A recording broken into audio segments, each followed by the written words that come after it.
नमस्कार, सोमेश भितोड़े क्लासेस में एक बार पुनः आप लोग का स्वागत है। आज एक बार पुनः हम लोग मोटिवेशन फॉर यूथ एक हमारा चैनल है, एक कार्यक्रम चला रहे हैं।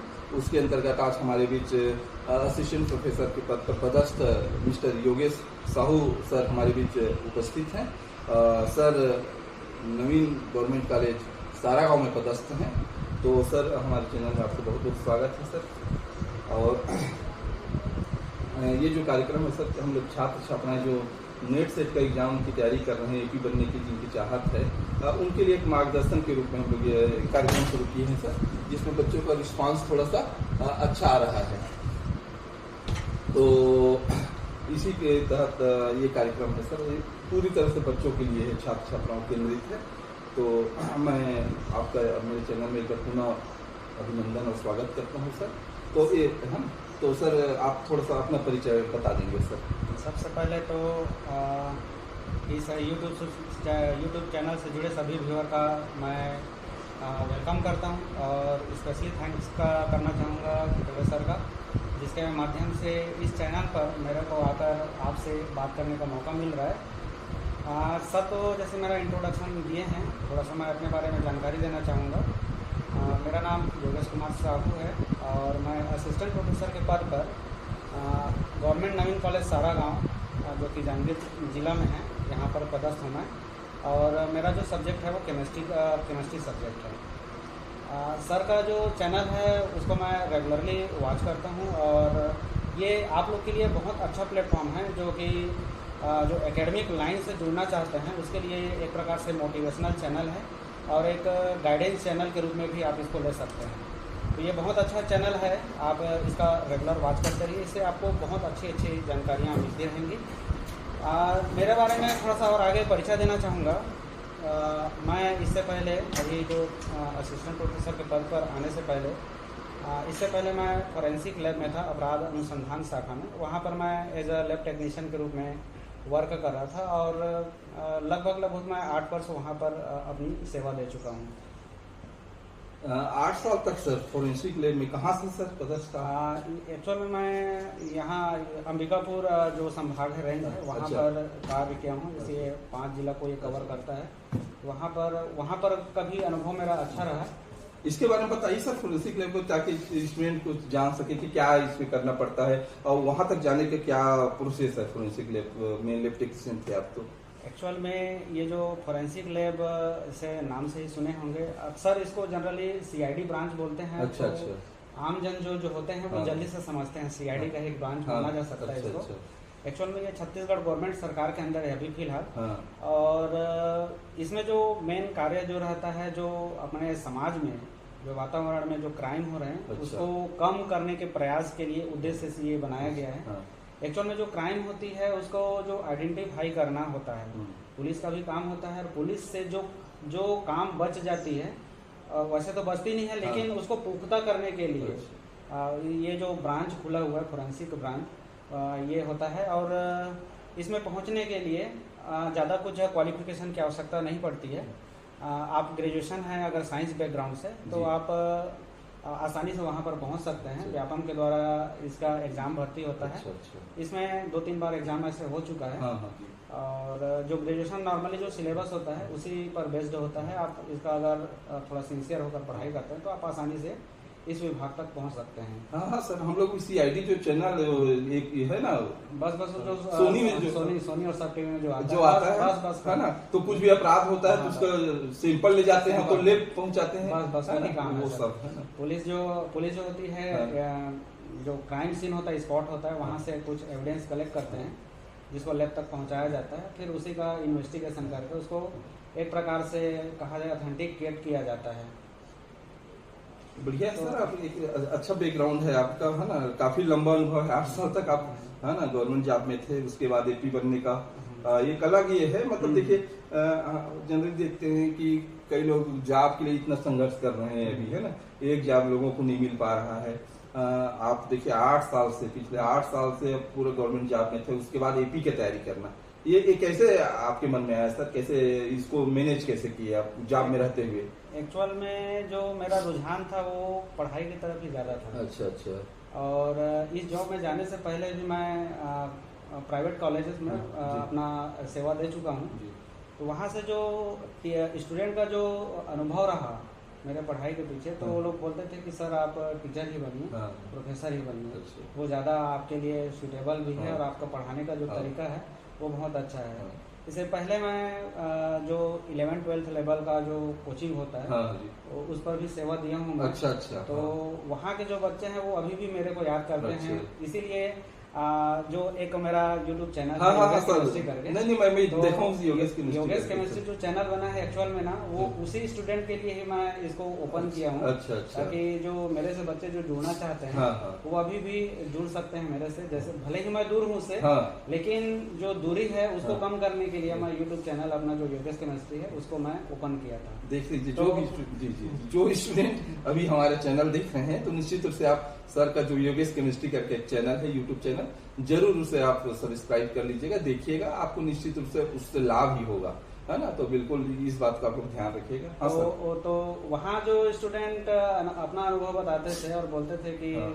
सर आपका पढ़ाने का तरीका अच्छा है, हाँ। इस टाइप से। अब ज्यादा मैं अपने बारे में बोलना नहीं चाहूँगा। नहीं सर, देखिए वो ऐसा है ना सर, देखिए हम बताएंगे नहीं तो बच्चे हमारे जानेंगे कैसे, है ना। तो कुछ चीजों को बताना पड़ता है ताकि बच्चे मोटिवेट। ये हमारे चैनल में केवल मोटिवेशन के लिए है सर। आप तो जान रहे हैं कि बच्चे पढ़ेंगे खुद, अरे तभी सिलेक्शन होगा उनका, लेकिन एक मार्गदर्शन उनको चाहिए, मोटिवेशन चाहिए। अभी जब मैं कॉलेज में था, जैसे पुराना सेवा जो प्राइवेट कॉलेज में दे रहा था, वहाँ पर एक सर थे जी। वो कहा जाए हम ही उम्र के थे। हाँ। तो ज्यादा ऐसे एज में डिफरेंस ना होने की वजह से फ्रेंडली बिहेवियर हो हाँ। गया था उसके जी। साथ। तो वो भी बोलते थे कि मेरे को कि आप ना नेट सेट का तैयारी कीजिएगा। अच्छा अच्छा। तो जो एमएससी, उस टाइम पे मैं एमएससी कर रहा था। हाँ। उस टाइम पे वो सर मिले थे मेरे को। फिर उसके बाद वहाँ के जो प्रिंसिपल थे ना, वो खुद ही ऑफर किए कि आपका पढ़ाने का तरीका अच्छा है, अच्छा। आप यहीं पर सेवा दीजिएगा। अच्छा, तो अच्छा। मैं उसके सेवा को एक्सेप्ट भी कर लिया और वहीं पर 2 साल तक मैं सेवा दिया वहाँ पर। तो उसी दौरान जो पढ़ाते पढ़ाते मेरा जो नेट था, सेट उस टाइम पे मेरा क्लियर नहीं हुआ था। अच्छा। नेट मेरा सेकंड अटेम्प्ट था, सेकंड अटेम्प्ट में मैं नेट को क्लियर कर दिया। बढ़िया सर। और पहला जो अटेम्प्ट था उसमें मैं एमएससी का जो लास्ट ईयर था उसमें था। तो एग्जाम आने के कारण से मैं बराबर से फोकस नहीं कर पाया, इसलिए शायद रह गया होगा। लेकिन सेकंड अटेम्प्ट में इसको मैं क्लियर कर लिया पूरा का पूरा। फाइनली हो गया। वैसे सर केमिस्ट्री में नेट निकालना भी अपने आप एक उपलब्धि है सर, बड़ी उपलब्धि है। क्योंकि आजकल के बच्चे देखिएगा आप लोग, हम लोग भी कॉलेज में पढ़ाते हैं, तो हम लोग भी बोलते हैं क्योंकि आप ग्रेजुएशन लेवल में, पीजी लेवल में, तो यहीं से आप उस एग्जाम को देना शुरू कीजिए आप, है ना। आप थोड़ा सा तैयारी करके दीजिए उसको, कम से कम पैटर्न तो आपको समझ में आएगा, पैटर्न पता पैटर्न को चलेगा। जानना बहुत आवश्यक है इसके लिए। अगर ये पता चल जाता है तो इस रास्ते पर चलना बहुत आसान हो जाता है। वही हम लोग तो यही समझते हैं सर, मतलब एक रास्ता उनको बताया जाए। क्योंकि देखिए पढ़ने के लिए तो इतने सारे बुक्स हैं, हर राइटर के अलग अलग, कितना पढ़ेगा बच्चा, है ना। तो ये जो है ना, हम लोग यदि उस लेवल में पहुंचे हैं तो कम से कम एक गाइडलाइन हम लोग दे दें बच्चों को, ताकि वो मतलब कम अटेम्प्ट में वो क्लियर कर पाए। ये नेट सेट एग्जाम वास्तव में जो केमिस्ट्री सब्जेक्ट है सर, वैसे मेरे को भी तो हार्ड लगता है शुरू से, है ना, बहुत। और इसमें नेट और सेट की तैयारी के लिए क्या प्लानिंग होनी चाहिए, और कुछ इसके यदि बुक लिस्ट वगैरह हो जो आप यूज किए हैं उसको, तो ऐसा कुछ बताएं सर। वैसे जनरली जो स्टूडेंट्स होते हैं वो केमिस्ट्री को हार्ड ही बोलते हैं, जैसे आप बोल हाँ, रहे हैं हार्ड होता है करके। हाँ। वैसे ऐसे पहले व्यू में देखते हैं ना, तो सभी स्टूडेंट को ये हार्ड ही लगता है। जी, जी। लेकिन जितना हार्ड जैसे बोल बोल के बनाया गया उतना हार्ड ये नहीं होता है। नहीं। अगर इस सब्जेक्ट के बारे में थोड़ा सा भी आइडिया आप ले लेते हैं ना, तो बहुत ईजी हो जाता है।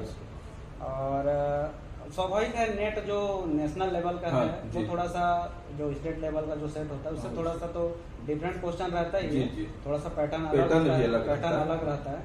तो सेट को क्लियर करना जनरली ऐसा बोलते हैं कि इजी होता है, लेकिन मेरा ये मानना है कि नेट एग्जाम को क्लियर करना आसान है। अच्छा। सेट के बजाय इसमें जरा जो मेरा व्यू है, सेट में अगर देखते हैं तो सेट में जो स्टेट के कैंडिडेट ही अपीयर होते हैं ज्यादातर, और नेशनल में तो पूरे इंडिया से अपीयर होते हैं। और जो इसका सिलेक्शन प्रोसीजर है, जैसे कि 50% जो क्राइटेरिया लेते हैं सिलेक्शन करने के लिए, तो नेशनल लेवल पर देखा जाए तो वहाँ पर 50% में आने का चांसेस ज्यादा होता है। जबकि अगर स्टेट पर देखा जाए तो 50% में आने का चांसेस थोड़ा सा कम हो जाता है। इसमें क्या 6% को लेते हैं सर? मेरा भी अगर देखा जाए तो नेट एग्जाम को क्लियर करना थोड़ा सा आसान है।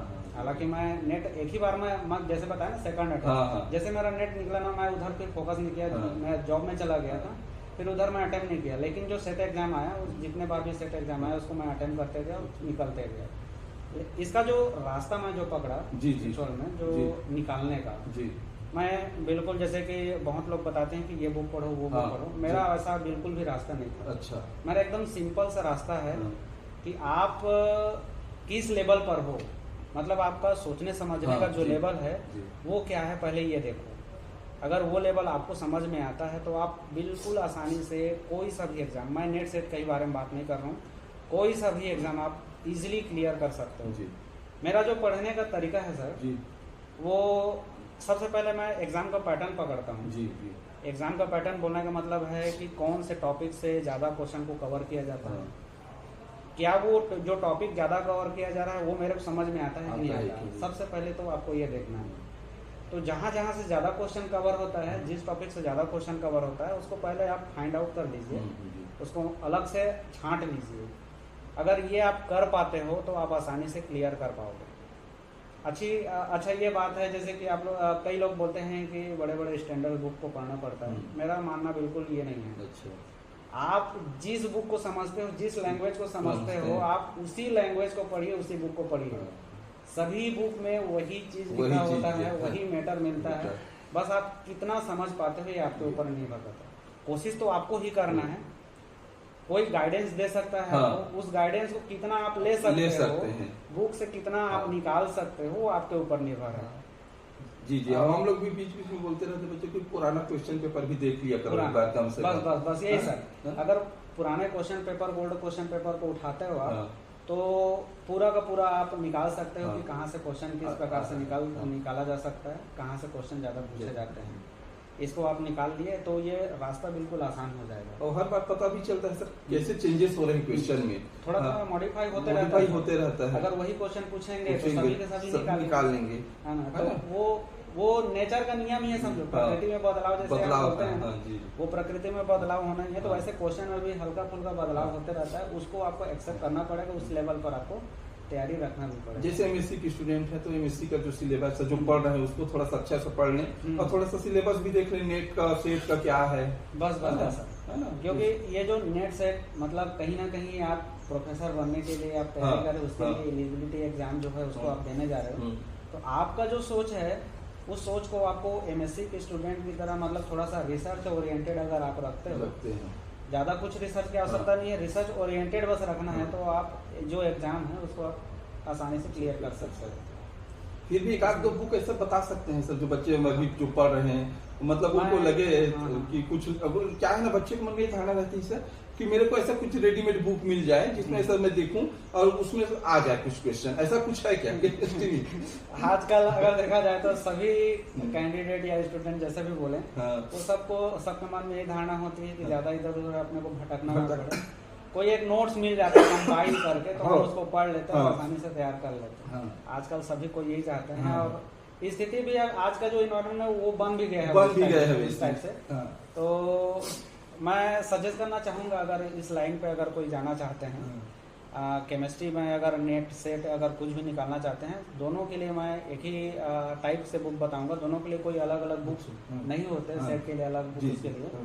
तो सबसे पहले तो आप जो बीएससी का बुक होता है, बीएससी मतलब अभी तो एनएपी का पैटर्न आ चुका है, मतलब आप पुराने जैसे कि एनएपी से पिछले जाते हैं तो जो बीएससी का standard book first year, second year, third year हम बोलते हैं, उस बीएससी के बुक को आप तैयारी कर लेते हो तो मेरा मानना है कि 40% से ज़्यादा क्वेश्चन आप आसानी से हैंडल कर सकते हो, 40% से ऊपर।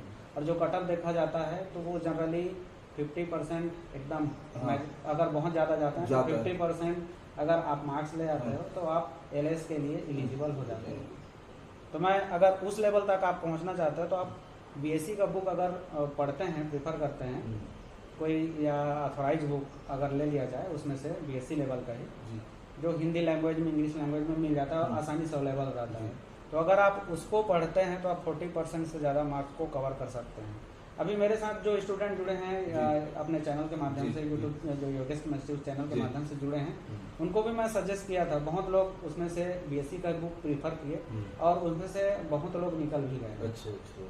तो मैं हमेशा ये सजेस्ट करता हूँ कि आप बीएससी का बुक आप अच्छा से पढ़ लेते हो तो 40% आप जो मार्क्स है उसको कवर कर लेते हैं। उसके बाद ये सिर्फ एक आइडिया देता है सवाल को, जिससे कि आपको पता है कि आप प्रोफेसर बनने जा रहे हैं तो उस लेवल का सोच आपका होना चाहिए। तो बीएससी के बुक को पढ़ते हुए आप अगर उसी टॉपिक को एमएससी से टैली कर लेते हैं, मिलान कर लेते हैं, तो ये जो टॉपिक होता है बिल्कुल एकदम ईजी हो जाता है। और कुछ स्टैंडर्ड बुक के बारे में अगर बात किया जाए तो फिजिकल केमिस्ट्री में जो स्टैंडर्ड बुक जो मैं प्रीफर किया वो पूरी शर्मा पठानिया का advance physical chemistry, physical chemistry के लिए। वैसा ही इनऑर्गेनिक केमिस्ट्री के लिए एक पूरी शर्मा कालिया का आता है। और जो ऑर्गेनिक केमिस्ट्री में बात करते हैं तो जगदम्बा का एक बुक होता है, वो बहुत फेमस है। तो ये सिंपल लैंग्वेज में ही लिखा हुआ होता है, आप इसको पढ़ते हैं तो बहुत आसान भाषा में लिखा हुआ मिलेगा और आप आसानी से समझ भी सकते हैं इसको। तो मेरे तरफ से अगर बुक का प्रेफरेंस अगर देखा जाए तो मैं इसी बुक को ही, मैं अभी तक आज भी इसी को ही फॉलो करता हूँ, इसी बुक को ही प्रीफर करता हूँ। और पढ़ाने जाऊँ या जैसे भी है तो इसी बुक को ही मैं प्रीफर करता हूँ। नहीं, बढ़िया चीज़ बताया सर आपने, है ना। देखिए होता क्या है सर कि जो सेलेक्ट हुए रहते हैं ना, वो एक प्रकार के उस क्षेत्र के को देखते हैं, है ना। तो जो नीचे कैंडिडेट हैं, स्टूडेंट जो अपियर हो रहे हैं ना, तो उनको लगता है कि सर क्वालिफाई करके आए हैं, तो वो क्या है उनको जानने की इच्छा होती है और वो बताते हैं तो वो उसको फॉलो भी करते हैं। बुक जरूर जो जिस चैनल में है ना, तो आपको वीडियो देखेंगे तो निश्चित रूप से वो बुक को मंगाएंगे, उसको देखेंगे और पढ़ेंगे। तो ये एक फायदा होता है सर इसमें। अच्छा, इसमें सर जो एपी के एग्जाम की तैयारी के लिए इसके बारे में थोड़ा सा बात करते हैं सर, कि एपी का एग्जाम, उसका सिलेबस है ना, जो पैटर्न है उसके अनुसार कितना बदलाव चाहिए नेट और सेट एग्जाम के बाद इसमें। देखिए, नेट सेट का जो एग्ज़ाम होता है वो अलग ही लेवल का क्वेश्चन होता है। हाँ जी। और जो एपी का एग्ज़ाम होता है वो अलग ही लेवल का क्वेश्चन होता है जी। दोनों का अगर क्वेश्चन पैटर्न मिलाएंगे तो बहुत अंतर दिखाई देता है। जैसे कि एपी के लिए जाते हैं तो पीएससी के थ्रू ये एग्ज़ाम होता है, और जो नेट होता है वो अलग ही रिसर्च लेवल पर एग्ज़ाम होता है। तो ये दोनों का जो क्वेश्चन पैटर्न होता है, मैं जब देखता हूँ उसको तो बिल्कुल अलग क्वेश्चन दिखाई देते हैं वहाँ पर। जनरली जो नेट सेट होता है वो एमएससी ओरिएंटेड क्वेश्चन होता है, जबकि जो पीएससी का जो क्वेश्चन होता है वो थोड़ा सा डाउन की तरफ आता है इसका क्वेश्चन का लेवल, और ये कहीं ना कहीं 12th लेवल को मिक्सअप करते हुए जाता है। जबकि नेट सेट में जाएंगे तो 12th लेवल का कोई क्वेश्चन आपको दिखाई नहीं देता।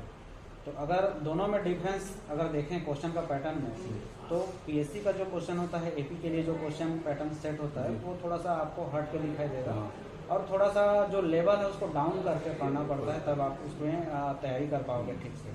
अगर नेट सेट का लेवल जो एकदम हाई लेवल का क्वेश्चन होता है उसको तैयारी करके जाते हैं तो थोड़ा सा कहीं ना कहीं जो बेसिक टाइप का क्वेश्चन होता है वो छूट जाता है सर। और जब एपी के क्वेश्चन के लिए जाते हैं तो वो बेसिक लेवल से पकड़ते हुए क्वेश्चन को डिजाइन करता है।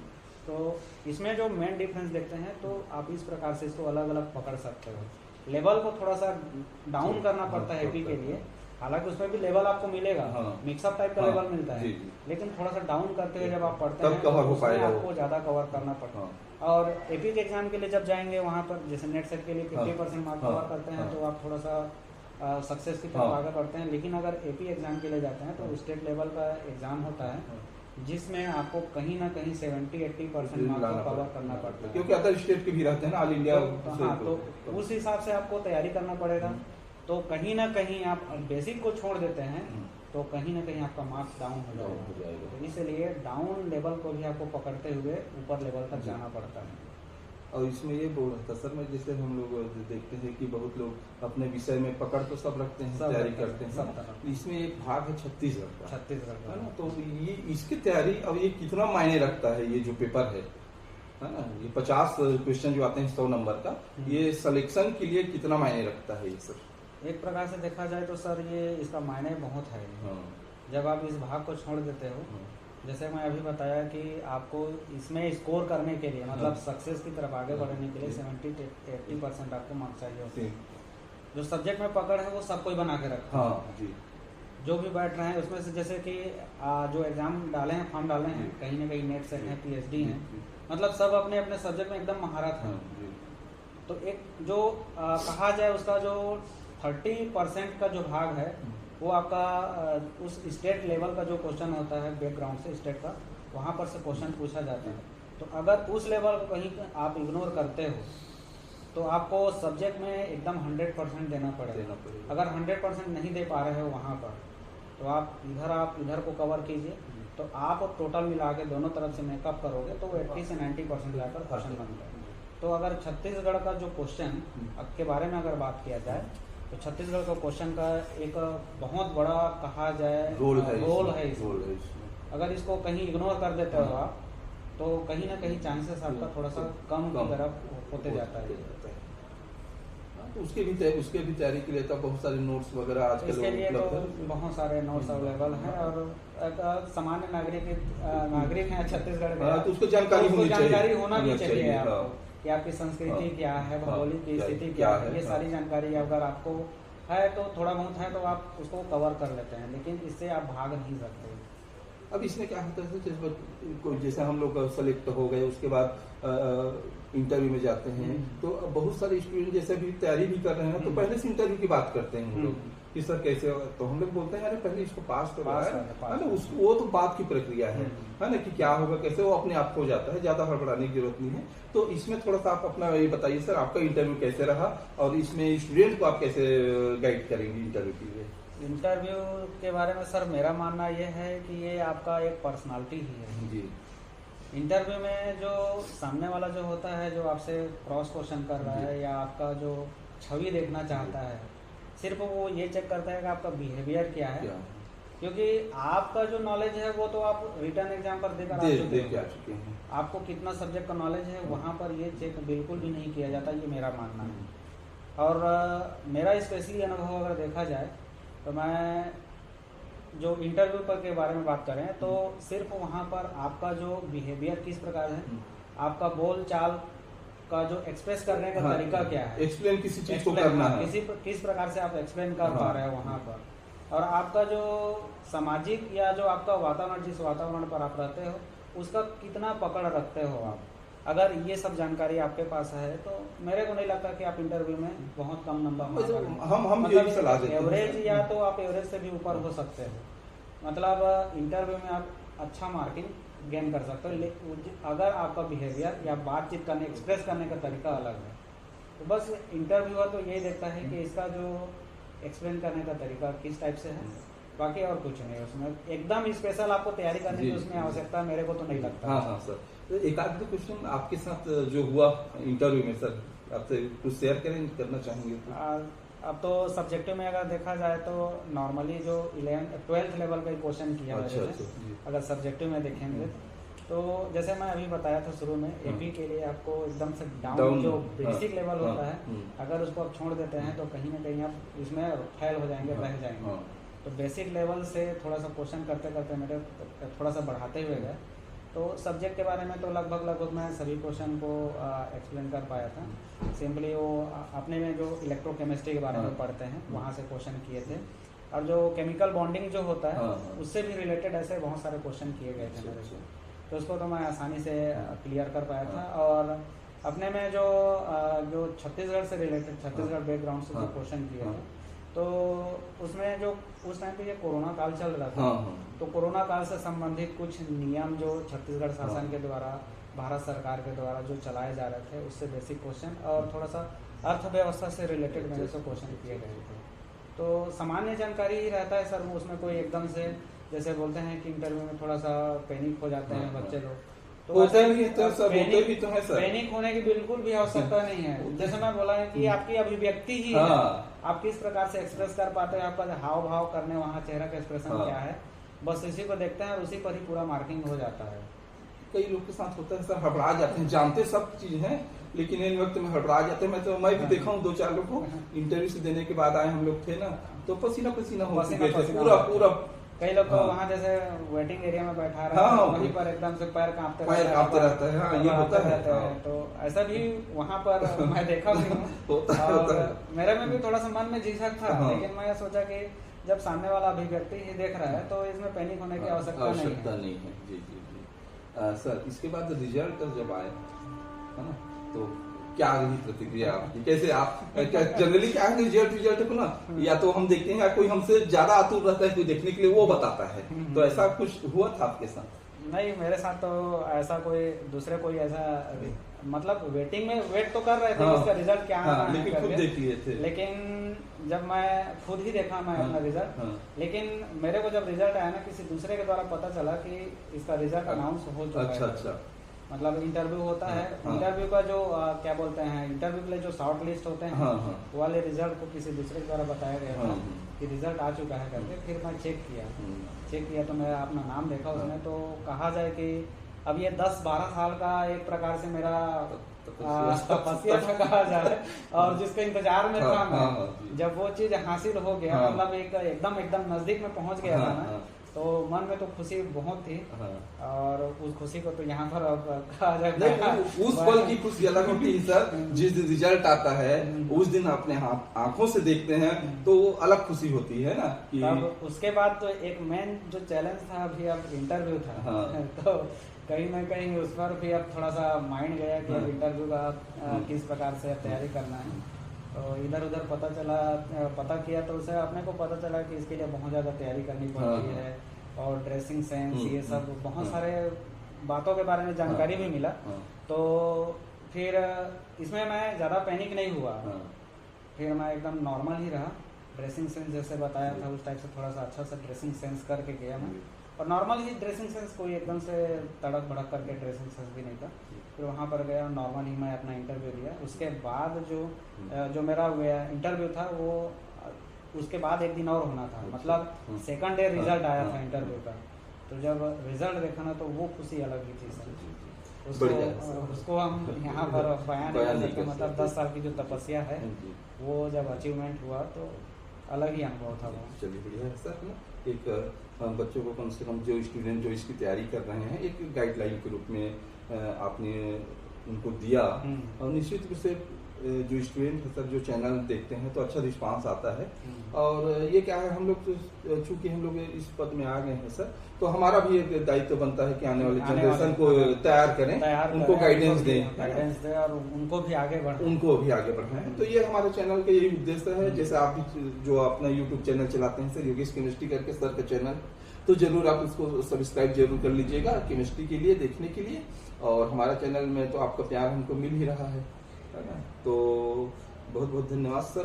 धन्यवाद सर। और अच्छा लगा सर, है ना। क्या है, बहुत दिनों से मन में था कि केमिस्ट्री के कोई प्रोफेसर आए और हम उनसे बातचीत करें ताकि बच्चों को कुछ इसका लाभ मिल सके। तो बहुत बहुत एक बार आपका धन्यवाद, और निश्चित इस चीज का लाभ बच्चों को मिलेगा। नेक्स्ट वीडियो में आपसे फिर मिलेंगे, तब तक के लिए नमस्कार।